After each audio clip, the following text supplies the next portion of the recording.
Hello, everyone. Welcome to It's Not Just Cricket live on the Cricket Smash YouTube channel. Hello to you wherever you are, whether you're watching us live, whether you're listening to us as a podcast, because this will be going up pretty shortly once we get it all sorted. We've just seen another tough day for England. Let's not beat around the bush. All us English fans are feeling a little bit beaten up right now, I think, especially if you stayed up all night for it. Australia 271 for 4, 356 ahead. Another brilliant century from Travis Head on his home ground, supported well by another guy playing on his home ground, Alex Carey. He is 50 odd not out. Australia in a dominant position. But Azeem, England have shown a bit of fight today, particularly Ben Stokes and Jofra Archer with the bat probably showed the way forward on a flat deck for the top order batters who haven't done it again. And England in general have reined themselves in or tried to with the bat. In this test match, have they just been outplayed in all departments by a better team? Yeah, I think, look, Australia have been the much better team, especially in the field, and the way they bowled yesterday was a lesson to everyone, really, how to bowl on good batting pitches, to be patient, to keep it simple, to dry it up. Have England necessarily just been beaten by a better team? I'm not sure. I still think there's facets of play. I think we've said this several times. I think England play a game late, like tactically. Actually, yesterday, I'm not sure there was a need for Ben to be as defensive as he was. Look, in the end, he's managed to get a score and he's helped his team. A lot of that, I think, credit of that does go to Jofra as well for, the way he played. But I think it's very hard to criticise Stokes, though, isn't it, for the way he batted? He showed some real spirit. That's what we needed from the top 4 or 5. Well, this is the thing, I pulled up a podcast we did last year, 21st of May last year, is that, all of a sudden, after telling everyone to go out there and whack it for 3.5 years, the minute you ask them to rein it in, they're going to find it very, very difficult. And see, Ben's better than the rest of them. So at the drop of a hat, he's decided that he's going to rein it in, and he's been able to do it. For the others, it wasn't going to be that easy. Also, yesterday, a second day 2 Adelaide pitch, why does he need to either block it or whack it? He was going at the strike rate of 29 yesterday, and it was the best time to bat. The scoreboard came stuck. A lot of times yesterday, you felt like he could have converted that 29 strike rate into a 41 or a 42, like as he showed today. So I'm not criticizing him as such, but I do feel that they are all the messaging for the last 3.5, 4 years. All of a sudden, I think Ben's the first one that has panicked. But while panicking in that messaging, and that's with selection as well, he has been able to look after his own game and find a way to fight. And the rest of them have been found wanting. Adelaide's a good batting pitch. There was no need for him to be scoring at the strike rate of 29 yesterday, I didn't feel.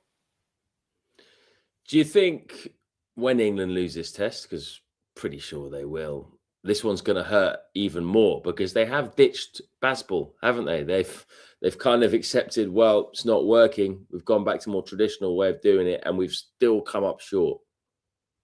Yeah, they've ditched it, and it needed ditching, but it needed ditching with some sort of balance. It didn't need the complete other extreme. But again, I'll take you back to that podcast because I listened to it yesterday. It is what happens when you operate in extremes. You go from one to the complete other because under pressure, this was never going to hold. It's been, you say it's easier to take. I'm not sure it is. It's been such a frustrating watching England because in a way, you can see everything play out in front of you and you know it's going to happen even when they get a couple of wickets. And then you know what they're going to do after getting a couple of wickets and getting an opportunity to try and get through it. It's as if we've been watching this for the last 4 years, knowing full well that this is what's going to happen, some of us. And, we've gone into it and we're watching it play out. And it's very, very frustrating to watch because, again, I would say this Australian team even when you look with the Weatherall review, this innings, this Australia team isn't as good as what we've come up against in the past. So I think there's a few things. There's the expectations leading into it, but then watching it play out, it's been like slow death, to be honest. Big difference in this test match. Obviously, we all knew it was going to happen. Is between the spinners. You got Nathan Lyon, who is now the second leading wicket taker of Australians of all time. Only Shane Warne is ahead of him. He is one of the best. He's one of the greats. And we picked a guy who is very much learning his trade. He's not a frontline spinner. He's a part-time spinner. At the time, I wasn't that bothered about it, but now I'm seeing the big difference. I'm not saying Shoaib Bashir would have made a huge difference. I don't think he would have done. But just the selection of jacks, was it a real panicked selection? Because it was almost like an old school one, where you pick someone to lengthen the batting lineup, like Duncan Fletcher would sometimes do that. You pick a bowler who could bat at number 8 because there was no one who could bat at number 8, but he wasn't necessarily the best bowler. I just don't understand really whether we ever thought this was an attacking selection. It felt like a really defensive selection. Yeah, listen, his selection for the squad was a defensive selection. He, for me, shouldn't have even been in the squad to start off with. And that goes back to Rehan Ahmed with the performances that he had this year. He should have been in this squad. That's the starting off. The second point is he plays in the last test, and just because, and this is when I'm part criticizing Ben. This is the sort of blowback I've had on Twitter and, even sort of UK where you can't criticize him. It's a similar thing. You've sort of Will Jacks, because he batted for an hour and a half, whatever it was at the end of Gabba. It's like, oh, look at this. This is the fight we need. We need this type of characters. And it's like, right now, Will Jacks is our savior. And it's like you step back and you think, how have you got to this thought process that on the Adelaide pitch, that Will Jacks as your number one spinner, you weren't going to get the outcome that you'll find yourself in today.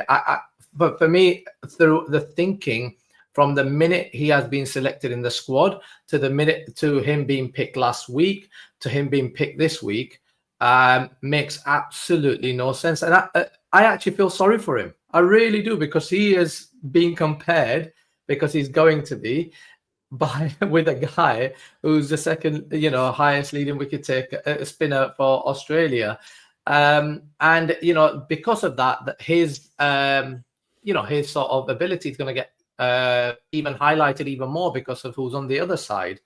I feel for him. It's been a difficult watch because you can't set a field that he's gonna be able to hold length remotely anywhere. I would have played Bashir even if he is struggling. Right, that is what you've come with, right? And that is what I would have done, because that is what you brought. It was your decision, and trying to cover a little bit of batting, cover a little bit of this. What have you done? You've covered nothing. When we look at it in the cold light of day, because I don't think Shoaib Bashir at all is the answer. I really don't. I think he needs a couple of years in county cricket learning his trade. Are England never going to be a top test side or a top 2 test side until we find a proper spinner? Well, I think Shoaib Bashir is a great example of what English cricket does with spinners. From the start of it, he should have never been picked. But did he have the raw materials, the raw sort of stuff that could turn him into a very, very good international spinner? Yes. And he's shown that, by the way. He's got 50 odd, he's one of the quickest ones to get 50 test wickets. But he's done all of that without any professional cricket. He doesn't have a county. And I think this management has got a lot to answer for. Because he should never have been put in this situation. His county doesn't have him as second choice. They've had him as third choice, and now they've released him. So that says a lot about the think tank. I think Jeetan Patel, I don't think a spinner has improved under his, while he's been coached. So what is he doing? What is actually going on there? And to your question, you've got to have a world-class spinner in your team to be able to win in all conditions against the best teams in the world. You cannot just go around picking, on hunches, on high delivery points and all that crap that we heard about. You just can't do that. And it goes little bit deeper though. I've seen so many things, and it's a bit weird talking about spinners out of an Australian tour. This normally happens after an Indian tour, and we or a subcontinent tour. And as we spoke about that last year, is that we have never produced world-class spinners. It's not because of the schedule. It's not because of the pitches. We've had all sorts of schedules. We've had all sorts of formats. I know everyone loves blaming the 100 for everything. I'm not a 100 fan. Now you've sold off August. I'm not a fan of that. But I've seen tweets blaming the 100. It's got nothing to do with the 100. We do not produce spinners. And a large part of that, having gone through that myself, is because of our lack of understanding of how to coach it and our lack of understanding of how to captain it. And now in the last sort of, I would say, the last sort of decade or so, the counties and the county pitches have very much been right. We need, we need sort of dibbly dobblers, and we just need that type of cricketers. And the spinner just needs to be a batting all rounder who bowls a few overs. So there is no one getting to ball. And a lot of the spinners that make their way, they make their way in white ball cricket. So there is a combination of factors. But the big one being is we do not understand how to coach it. We do not understand spin at all. And we definitely don't understand how to captain it. Yeah, listen, it's hard to disagree with a lot of what you're saying there. And you would know from first-hand experience. Let's look ahead to the final innings, because this game isn't over yet, although I think most people would agree it probably is. But, England might be chasing 450, 500. Who knows what could happen with this side. But I'm more interested in how England are going to play and a couple of individual stories within the innings as well. So, first of all, Ollie Pope, I think most of the spotlight will be on him. Does he have one innings here to save his Test career? And realistically, does he need 100?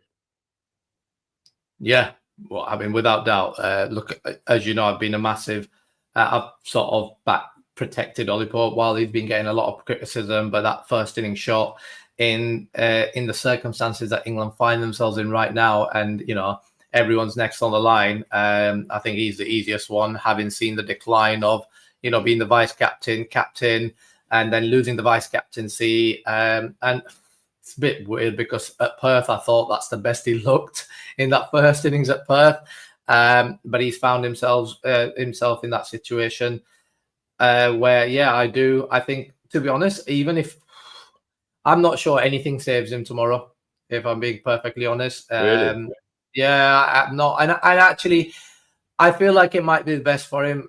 The things that I've been talking about of him not being a number 3 are now things that, some of the big pundits and some, people with a bit more of a voice than myself are talking about. And I think that, that for me should have happened a long time ago. I think Ollie Pope will go back to county cricket. I think he'll score a bucket loads of runs, but I think he's got to come back at 5. Possibly even the gloves is his way back in. That's another route he's got to explore with himself. And I think he needs a space out of this environment until this environment decides what sort of management and think tank that they're going to have, because he's one of the, and this is why I have more sympathy for Ollie Pope than others, because I am aware that he has not enjoyed this environment as much as some of the others have, because the lack of training and all of that, the vibes and stuff like that, I think it's affected how he's wanted to go about it. He should have been strong enough to go, you know what, I'm going to make my own decisions. So yeah, I think there's going to be a bit of time out of the England team for Ollie Pope. But listen, he's very young and he's played a lot of Test cricket. He can very easily go back, sort of look at what Ian Bell did in his career when he was dropped, and sort of pick up some of them things, and then come back as a number 5, number 6, and have a brilliant, rest of his Test career. Yeah, I actually, like you, feel sorry for Jax. I do as well. I feel sorry for Ollie Pope his whole Test career because he's not a number 3 and he's had to go in and bat in the most difficult position.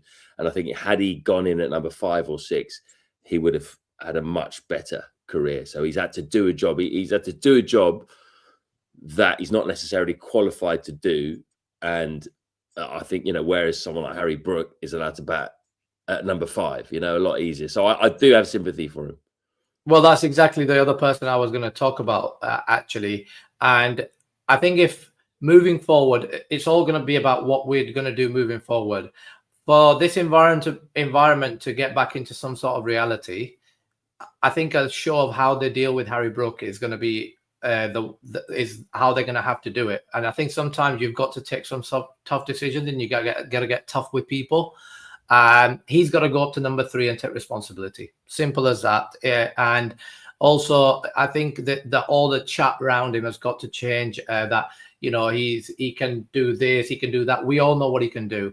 But if he's going to continue to run down the pitch, hacking at bowlers, then we're going to not get what we should be getting out of him. And I think everyone's going to have to really get ready for the ride ahead. Really, I think there's been a lot of backing to a lot of these lads without justification of the backing, and they've let them, they've let the people that have backed them down. Really, they've not performed, and the likes of Zach Crawley, Harry Brook, these guys are going to have to now take some responsibility for themselves, and I think it's the way England go about it tomorrow that I'm more interested in. If I see tomorrow Harry Brook running down, I honestly don't care how many runs he gets. If I see someone like him running down the pitch tomorrow, I would be seriously pissed off as a teammate. And I think this England whole think tank, I've got a lot of. The one thing I do think there's going to be a positive after this Ashes series that's not the case before is that they can't go at county cricket. They've disrespected county cricket, and the whole thinking behind every decision coming into this series, the preparation, the individuals.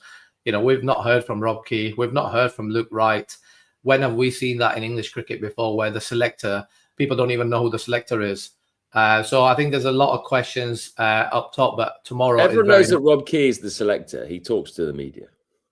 Luke Wright's the selector as well. Sorry, as in Rob Key is the well, Rob Key's been missing.